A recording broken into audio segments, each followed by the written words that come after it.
Allez, dans cette vidéo, on va voir la propriété du produit en croix, qu'on appelait une certaine époque aussi la règle de Troie. Et on verra aussi la réciproque du produit en croix, très utile. Alors la propriété du produit en croix, eh bien, elle s'utilise soit dans un tableau de proportionnalité, soit lorsque deux quotients sont égaux. Alors quand on a un tableau de proportionnalité, ou des quotients égaux, on va avoir ce qu'on appelle l'égalité des produits en croix. C'est-à-dire que si vous multipliez deux nombres en diagonale, a fois d pour les quotients égaux, eh bien on va obtenir le même résultat que si on multiplie les deux autres en diagonale, b fois c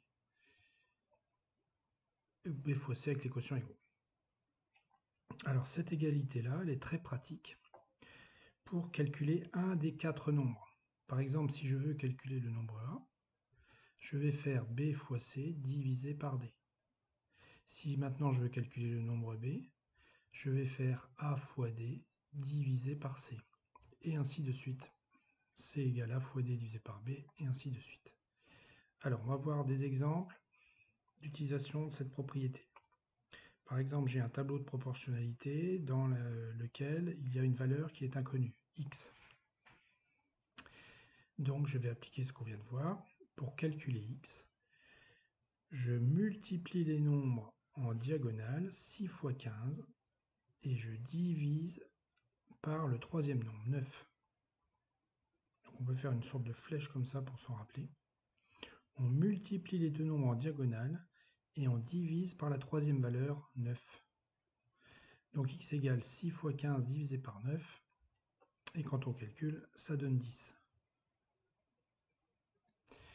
Quand on a deux quotients égaux dans lesquels il y a encore un nombre inconnu, là on va appeler ça une équation. Eh bien on va faire exactement pareil.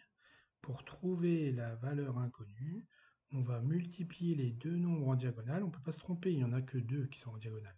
C'est 6 et 15 ici. Donc on multiplie 6 par 15, et on divise par 9. Bon, ça fait encore le même résultat qu'à côté, j'ai pris les mêmes valeurs exprès, et donc on trouve encore 10. Alors voyons maintenant la réciproque de la propriété du produit en croix. Si on a quatre nombres non nuls qui sont tels qu'un produit est égal à un autre produit, alors on peut en déduire que deux quotients sont égaux.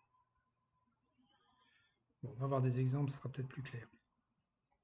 Par exemple, quand on a 1,6 sur 10,8 et 8 sur 54 et qu'on vous demande s'ils sont égaux. Comme ça, à vue d'œil, on ne sait pas trop. On va utiliser ce qu'on appelle la réciproque du produit en croix. C'est-à-dire qu'on va calculer des produits et on va regarder s'ils sont égaux. Et si les produits sont égaux, alors les quotients sont égaux. Donc on calcule les produits en croix. Le premier, donc on fait 1,6 fois 54, ça fait 86,4.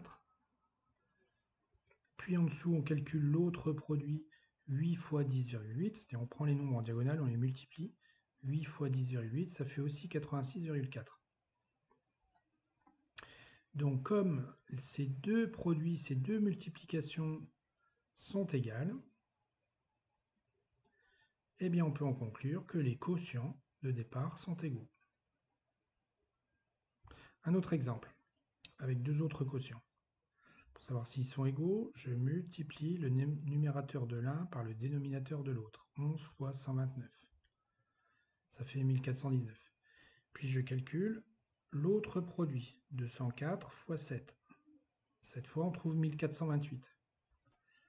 Donc, les deux produits qu'on vient de calculer ne sont pas égaux. On peut en déduire que ces deux quotients ne sont pas égaux.